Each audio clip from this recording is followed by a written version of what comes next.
नमस्कार, आदाब, जय भीम, सत श्री अकाल। मैं हूँ माजिद सिद्दीकी और आप देख रहे हैं फोकस हिंदुस्तान न्यूज़ चैनल। आज की ख़ास खबरें सब्सक्राइब करें, लाइक करें, शेयर करें। फिर आऊँगा एक ताज़ा खबर को लेकर माजिद सिद्दीकी।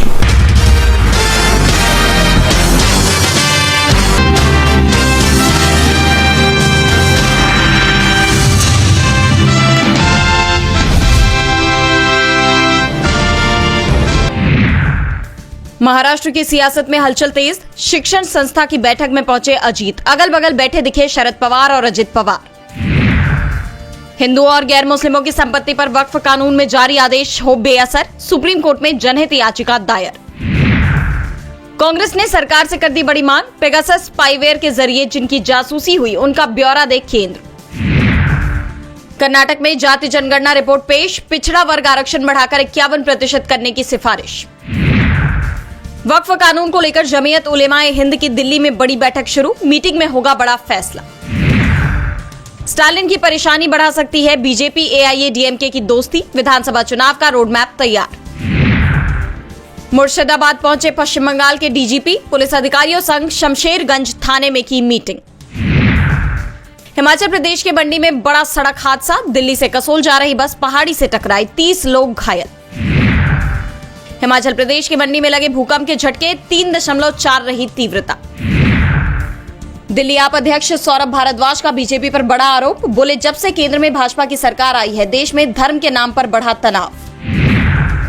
म्यांमार में सुबह सुबह फिर आया जोरदार भूकंप, घरों से भागे लोग। ट्रंप ने अप्रवासियों के लिए अब एक और नियम किया लागू, अमेरिका में रहना है तो 24 घंटे साथ रखने होंगे दस्तावेज। हमास ने जारी किया इजरायली अमेरिकी बंधक का एक वीडियो, लगा रहा रिहाई की गुहार। अमेरिकी टैरिफ से वैश्विक व्यापार में 3% कमी आने की आशंका, लेकिन भारत को होगा लाभ। यूक्रेन में भारतीय दवा कंपनी के गोदाम पर रूस ने दागी मिसाइल, तबाह हो गया वेयरहाउस। टैरिफ वॉर के बीच सोने की चमक जारी, 10 ग्राम सोना 96,000 के पार। यूपीआई के बाद व्हाट्सएप हुआ डाउन, यूजर्स को मैसेज भेजने में आ रही दिक्कत। सेमीकंडक्टर उद्योग का राजस्व 2030 तक बढ़कर होगा $108 अरब, ऑटो पार्ट्स उत्पादन भी बढ़ेगा। टैरिफ पर 90 दिनों की रोक एक अवसर, विशेषज्ञ बोले यूएस के साथ एफटीए पर विचार करे भारत। सोने के बढ़ते भाव से नया चलन हुआ शुरू, शादी ब्याह के लिए पुराने आभूषण बेचकर खरीद रहे नए गहने।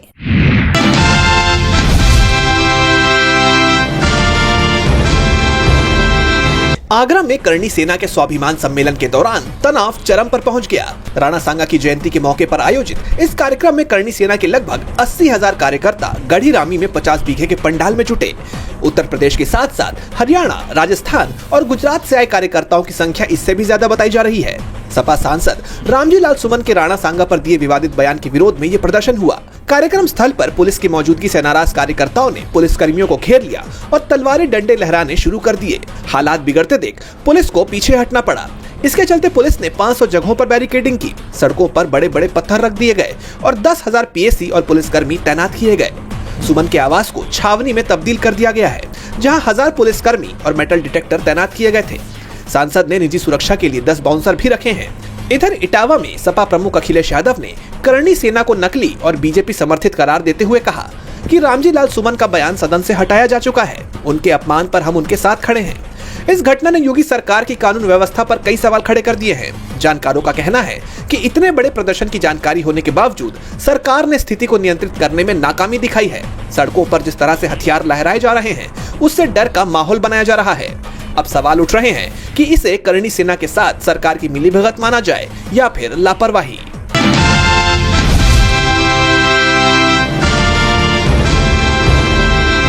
मध्य प्रदेश के गुना जिले में हनुमान जयंती के अवसर पर निकाले गए जुलूस के दौरान पथराव से पूरा माहौल भयंकर तनाव में बदल गया। गुना के कर्नलगंज में निकल रहे हनुमान जयंती के जुलूस पर मस्जिद की ओर से पथराव किया गया और जुलूस का माहौल बिगाड़ने का प्रयास किया गया। दरअसल बीजेपी पार्षद ओम प्रकाश कुशवाहा उर्फ गब्बर कुशवाहा और उनके समर्थकों की अगुवाई में निकाले जा रहे जुलूस पर कर्नलगंज क्षेत्र में मस्जिद के पास उस समय विवाद हो गया जब जुलूस में डीजे पर जोर जोर से संगीत बजाया गया। जिसके बाद मिली जानकारी के मुताबिक मस्जिद के सामने जुलूस को रोककर डीजे बजाने से नाराज लोगों ने विरोध जताया तो विवाद और बढ़ गया और तुरंत बाद जुलूस निकाल रहे लोगों पर मस्जिद की ओर से पथराव शुरू हो गया, जिसके जवाब में जुलूस में शामिल लोगों ने भी पथराव किया। देखते ही देखते स्थिति बेकाबू हो गई और इलाके में भगदड़ मच गई। इस घटना में बीजेपी पार्षद गब्बर कुशवाहा के 11 साल के बेटे अकुल कुशवाहा सहित कई लोग घायल हो गए। घायलों को तत्काल नजदीकी अस्पताल में भर्ती कराया गया। सूचना मिलते ही एसपी संजीव कुमार सिन्हा और कलेक्टर किशोर कुमार कन्याल भारी पुलिस बल के साथ घटनास्थल पर पहुंचे। पुलिस ने त्वरित कार्रवाई करते हुए स्थिति को नियंत्रित किया। इस पर पुलिस अफसर ने क्या कुछ कहा वो भी आप सुन लीजिए। ऐसा है कि वो एक जुलूस वहाँ से गुजर रहा था कर्नेलगंज मस्जिद के पास से, और कुछ चूँकि नारेबाजी हुई दोनों समुदाय के बीच में, और जो पता चला है कि पथराव भी हुआ है। उस पथराव में जिसमें एक दो लोगों को चोटें आई है। चूँकि मैं उस समय CCTV कंट्रोल रूम में ही बैठा था, अचानक जो फुटेज मेरे को मिला तो तत्काल यहाँ से कंट्रोल रूम के द्वारा जो भी हमारे पास फोर्स, जैसा कि आपको पता है आज हनुमान टेकरी धाम पे वो हमारा समस्त बल सुबह से ही लगा हुआ है, तो जो भी हमारे पास स्केलेटन फोर्स यहाँ पे लाइन में था उसको तत्काल रवाना किया गया और 15-20 मिनट के अंदर ही स्थिति को नियंत्रित कर ली गई। तो वहीं दूसरी ओर घटना की तस्वीरों में साफ पथराव होता हुआ दिखने के बाद भी कुछ पुलिसकर्मी द्वारा इस पथराव की घटना को ही नकार दिया गया। सुनिए इस पुलिस अफसर ने क्या कहा। उसकी परमिशन न ली गई और ज़बरदस्ती वहाँ से निकाला जा रहा था और एक खास समुदाय के धार्मिक स्थल के पास रुक करके नारेबाजी की गई, जिससे दोनों पक्ष के बीच में विवाद की स्थिति निर्मित हो गई। मैं खुद CCTV कैमरे पे उस समय देख रहा था। पथराव जैसी ऐसी कोई बात नहीं है और न ही किसी को कोई चोट वगैरह की अभी तक कोई सूचना है। दोनों पक्ष के जो भी है व्यक्ति हैं, जो प्रभुत्व रखने वाले व्यक्ति हैं, उनसे बात की गई है।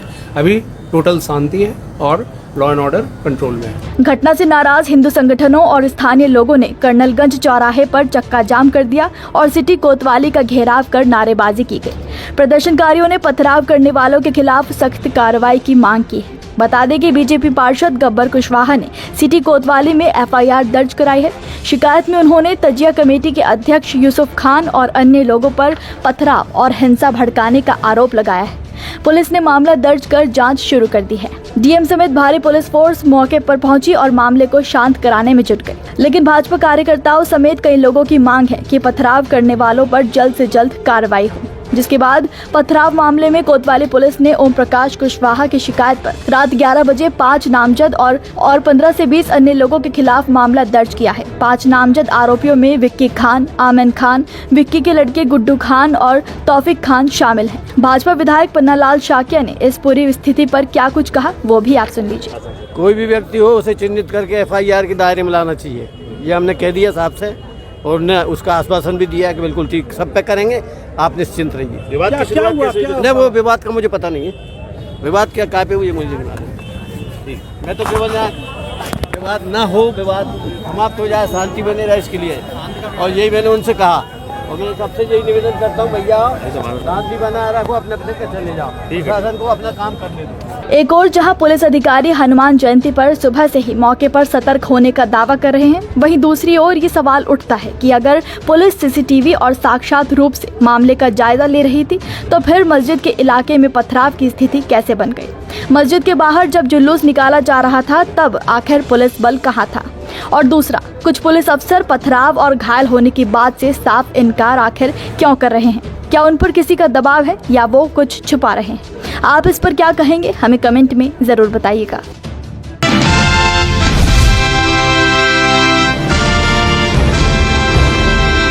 पश्चिम बंगाल वक्फ की हिंसा की आग में जल रहा है। अब तक मुर्शिदाबाद हिंसा में 3 लोगों की जान चली गई। हिंसक झड़प में 15 पुलिसकर्मी घायल हुए। अब तक 150 से अधिक आरोपियों की गिरफ्तारी भी हो चुकी है।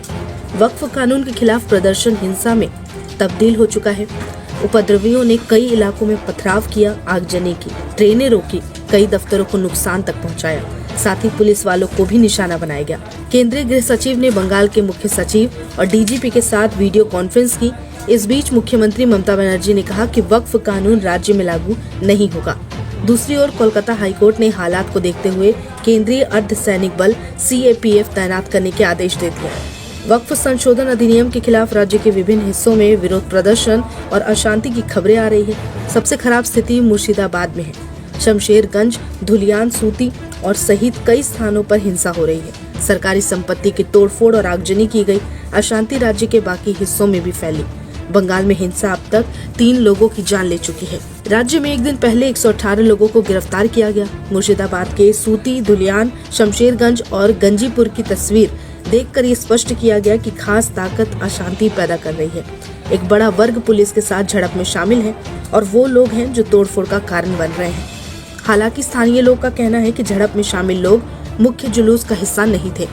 वक्फ विरोधी मार्च सप्ताह होने के बाद कुछ अलग थलग लोग हिंसा फैला रहे हैं। वो पुलिस पर पत्थर फेंक रहे हैं, बम फेंक रहे हैं और लूटपाट कर रहे हैं। उनके व्यवहार को देखते हुए लगता है कि हमलावर पेशेवर अपराधी हैं। केंद्रीय गृह सचिव ने कहा कि मुर्शिदाबाद में स्थानीय रूप से उपलब्ध बीएसएफ के लगभग 300 कर्मियों के अलावा राज्य सरकार के अनुरोध पर 5 कंपनियों को भेजा गया।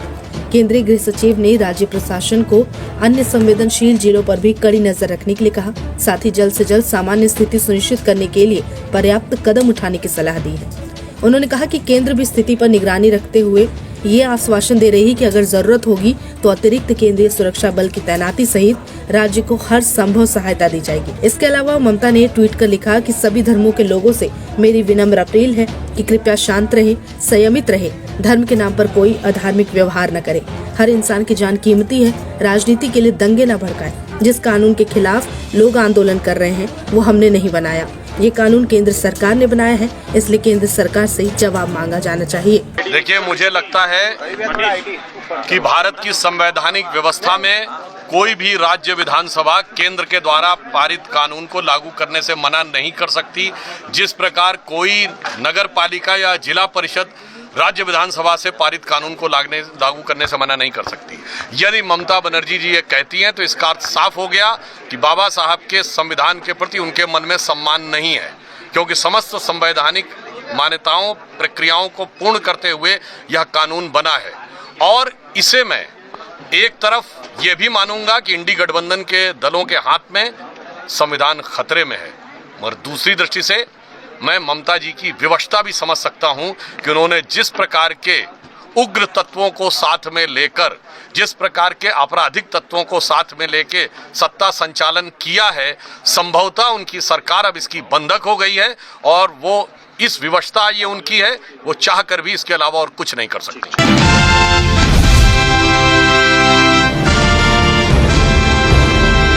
दरअसल शुक्रवार सुबह 6:30 बजे महिला श्रद्धालु बाथरूम में नहा रही थी, तभी उसे आरोपी की परछाई दिखाई दी। महिला ने देखा तो युवक वीडियो बना रहा था। महिला घबरा गई और चीखते हुए बाथरूम से बाहर निकली। उसकी आवाज सुनकर गेस्ट हाउस में ठहरे लोग मौके पर पहुंच गए। उन्होंने आरोपी युवक को दौड़कर पकड़ लिया और राम जन्मभूमि थाना पुलिस के हवाले कर दिया, जिसके बाद आरोपी युवक को मौके से हिरासत में ले लिया गया। पीड़िता की शिकायत पर मुकदमा दर्ज कर लिया गया है और आरोपी के खिलाफ कड़ी कार्रवाई की बात कही है। आरोपी की पहचान सौरभ नामक युवक के रूप में हुई है, जो उत्तर प्रदेश के बहराइच जिले का रहने वाला है और राम जन्मभूमि के वीआईपी दर्शन मार्ग गेट नंबर 3 के सामने एक गेस्ट हाउस में कार्य करता है। पुलिस के मुताबिक आरोपी के मोबाइल की जांच में करीब 10 आपत्तिजनक फोटो और वीडियो मिले हैं। फिलहाल पुलिस उससे पूछताछ कर रही है और पता लगाया जा रहा है कि उसने और किन किन महिलाओं की गुप्त रूप से वीडियो बनाए हैं। इस घटना पर डेवलपमेंट अथॉरिटी के सेक्रेटरी ने क्या कहा, आइए सुनते हैं। राजा गेस्ट हाउस में पुलिस सीओ द्वारा हमको सूचना दी गई कि यहाँ पर कुछ अवैध कार्य हुआ है और कुछ लोगों को, महिलाओं के वीडियो बनाए गए हैं। इस संदर्भ में शायद FIR भी दर्ज कराई गई है और तभी संज्ञानित हुआ हमारे में, तो पूर्व में ही इनकी नोटिस काटी जा चुकी थी, तो इनको अयोध्या विकास प्राधिकरण का चूंकि नक्शा नहीं पास होने की वजह से इसको सील कर दिया गया है। प्राप्त जानकारी के मुताबिक कुछ लोग वाराणसी से राम मंदिर दर्शन के लिए अयोध्या आए थे। उन्होंने राम मंदिर के पास ही राजा गेस्ट हाउस में 2 कमरे बुक कराए थे। इसी ग्रुप में कुछ महिलाएं भी शामिल थी, जिनके नहाते हुए वीडियो आरोपी सौरभ बना रहा था।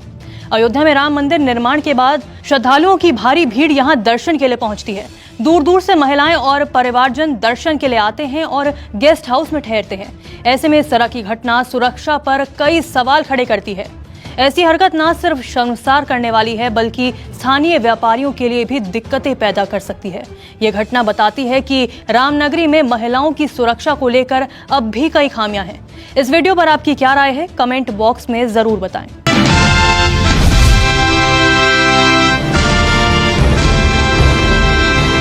अगर किसी महिला के आरोप सही मान भी लिए जाएं, तब भी माना जा सकता है कि उसने खुद ही मुसीबत को न्योता दिया। ये टिप्पणियां इलाहाबाद हाईकोर्ट के जस्टिस संजय कुमार सिंह ने की हैं, जब उन्होंने एक रेप के आरोपी को जमानत दी। क्या वाकई कोर्ट ने पीड़िता को ही रेप के लिए जिम्मेदार ठहरा दिया? क्या कहता है भारतीय कानून और इस फैसले का समाज पर क्या असर पड़ेगा? आइए जानते हैं। ये मामला नोएडा का है। 23 सितंबर 2024 को एक एमए की छात्रा ने सेक्टर 126 पुलिस स्टेशन में रिपोर्ट दर्ज कराई कि उसके साथ बलात्कार हुआ। एफआईआर के मुताबिक आरोपी निश्चल चांडक ने उसे अपने फ्लैट पर बुलाया और 2 बार रेप किया। पुलिस ने करीब 80 दिन बाद आरोपी को गिरफ्तार किया और उसके खिलाफ भारतीय न्याय संहिता यानी बीएनएस की धारा 64 के तहत केस दर्ज किया गया, जिसमें 10 साल से लेकर उम्र कैद तक का कठोर कारावास हो सकता है। निश्चल ने हाईकोर्ट में जमानत याचिका दायर की, जिसमें दलील की गई कि छात्रा ने खुद मदद मांगी थी और वो अपनी मर्जी से आरोपी के घर गई थी। संबंध आपसी सहमति से बने थे, रेप नहीं हुआ। पुलिस जांच में कोई विरोधाभास है। आरोपी का कोई आपराधिक रिकॉर्ड नहीं है। जस्टिस संजय कुमार सिंह ने आरोपी को जमानत देते हुए कहा, अगर पीड़िता के आरोप सही भी मान लिए जाएं, तो भी माना जा सकता है कि उसने खुद ही मुसीबत को न्योता दिया और वे अपने साथ हुए रेप की जिम्मेदार खुद है। यानी कोर्ट ने आरोपी को राहत देते हुए पीड़िता की भूमिका पर सवाल उठा दिया। अब सवाल ये है कि कानून क्या कहता है। आईपीसी की पुरानी धारा 375 के मुताबिक और अब बीएनएस की धारा 63 और 64 के अनुसार अगर कोई व्यक्ति महिला की इच्छा के विरुद्ध उसके साथ यौन संबंध बनाता है तो वो रेप है। साथ ही धारा 63(5) के अनुसार अगर महिला सहमति देते समय मानसिक विकृति या नशे में हो, जिससे वो अपनी सहमति के परिणामों को समझने में असमर्थ हो, तो ऐसी स्थिति में भी इसे रेप माना जाता है। आपको याद दिला दें, 17 मार्च 2024 को हाईकोर्ट ने एक और केस में कहा था कि लड़की के निजी अंग पकड़ना या नाड़ा तोड़ना अटेम्प्ट टू रेप नहीं है। इस पर सुप्रीम कोर्ट ने सख्ती दिखाई और विक्टिम ब्लेमिंग से बचने की सलाह दी। फिलहाल आरोपी को सिर्फ जमानत मिली है, ट्रायल अभी होना बाकी है। जांच, गवाह और सबूतों के आधार पर ही ये तय होगा कि रेप हुआ या नहीं। अगर आरोपी दोषी पाया गया तो उसे 10 साल से लेकर उम्र कैद तक की सजा हो सकती है। आपको बता दें कि ऐसे कई मामले सामने आए हैं जहां कोर्ट ने रेप के आरोपियों को जमानत दी है। अक्टूबर 2024 में एक 15 साल की लड़की से रेप के आरोपी को कोर्ट ने इस आधार पर बेल दी कि वह लड़की से शादी करेगा। जून 2024 में 30 हजारी कोर्ट ने कॉलेज स्टूडेंट को बेल दी, क्योंकि आरोपी और पीड़िता के बीच की तस्वीरें और जांच रिपोर्ट आपसी सहमति की तरफ इशारा कर रही थीं। रेप जैसे गंभीर मामलों में कानून का मकसद सिर्फ सजा देना नहीं, बल्कि निष्पक्ष न्याय सुनिश्चित करना होता है। लेकिन जब न्यायालय की टिप्पणियां ही विवाद पैदा करें, तो समाज और पीड़िता दोनों के लिए भरोसे की डोर कमजोर हो जाती है। इस केस में अगला मोड़ अब ट्रायल के बाद ही सामने आएगा। आप इस पर क्या सोचते हैं, हमें कमेंट्स में जरूर बताएं।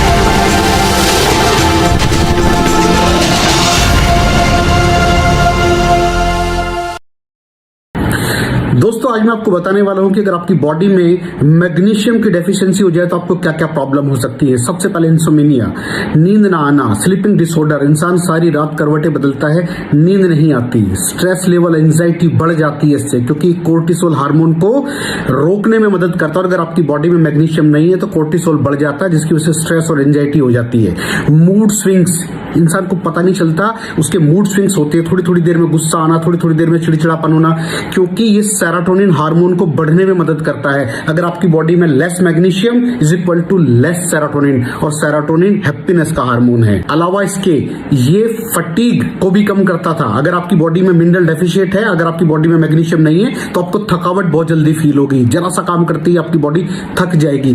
पुअर डाइजेस्टिव सिस्टम, ये डाइजेस्टिव सिस्टम को भी मैनेज करने में बड़ा शानदार रोल प्ले करता है, और अगर इसकी डेफिशिएंसी है तो कॉन्स्टिपेशन, डायरिया जैसी प्रॉब्लम हो जाती है। माइग्रेन, बहुत खतरनाक प्रॉब्लम है माइग्रेन। अगर डेफिशिएट है आपकी बॉडी मैग्नीशियम से तो आपको माइग्रेन की प्रॉब्लम भी हो सकती है। ब्लड प्रेशर, अगर आपकी बॉडी में मैग्नीशियम कम है तो आपको ब्लड प्रेशर की प्रॉब्लम हो सकती है। इरेगुलर हार्टबीट, ये हार्टबीट का बढ़ जाना, कम हो जाना, बढ़ जाना, कम हो जाना, मैग्नीशियम डेफिशिएट होने की निशानी है।